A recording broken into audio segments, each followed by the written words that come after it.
नमस्कार मित्रों, मैं योगेश कुमार मिश्र, शोध छात्र, महात्मा गांधी अंतर्राष्ट्रीय हिंदी विश्वविद्यालय वर्धा।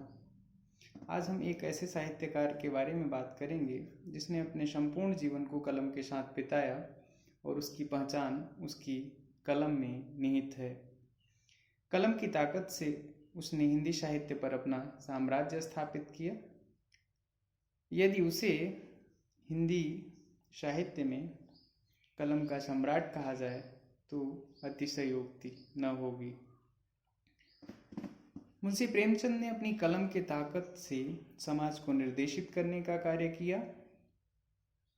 जो कार्य महात्मा गांधी जी कर रहे थे वही विचारधारा और उन्हीं विचारधाराओं का उल्लेख या जिक्र साहित्य में मुंशी प्रेमचंद भी कर रहे थे। वो भी लोगों को जागरूक करने का कार्य कर रहे थे।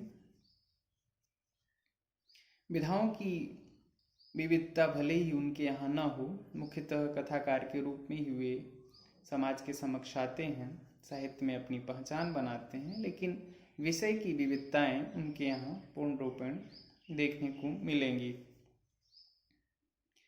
उनके साहित्य का मूल्यांकन करना हो तो मानव जीवन का कोई ऐसा पहलू देखिए जो उनके साहित्य से ओझल रह गया हो। प्राय सभी पहलुओं को जो मानव जीवन के लिए अहम योग रखते हैं उनके साहित्य में मिलेंगे। यही कारण है कि उनके उपन्यास गोदान को कृषक जीवन का महाकाव्य कहा गया है। मुंशी प्रेमचंद की सहानुभूति समाज के प्रत्येक वर्ग के साथ जुड़ी हुई है।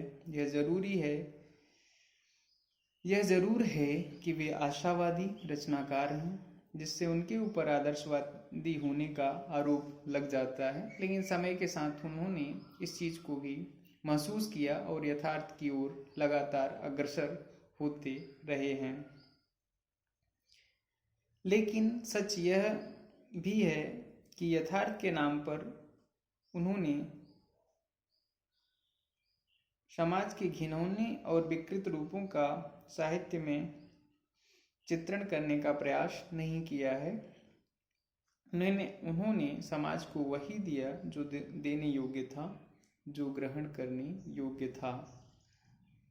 उनके साहित्य का पाठक कभी हताश या निराश नहीं होता। वह विषम परिस्थितियों में भी अपने धैर्य को धारण किए रहता है। अपनी असफलताओं से समाज का विद्रोही नहीं बनता, क्योंकि उसे अपने कर्म पर विश्वास है, अपने कर्म में आस्था है। उसकी आस्था उसे जीवन पर्यंत सत्य और आदर्श के मार्ग पर चलने को प्रेरित करती है। एक साहित्यकार का वास्तविक कर्तव्य यही होना चाहिए, जिसका संपूर्ण निर्वहन मुंशी प्रेमचंद के साहित्य में देखने को मिलता है। एक ऐसे साहित्यकार को कलम के सिपाही या कलम के मजदूर की अपेक्षा यदि कलम का सम्राट कहा जाए तो उचित ही होगा, क्योंकि उसका योगदान हिंदी साहित्य में अविस्मरणीय है और रहेगा। धन्यवाद।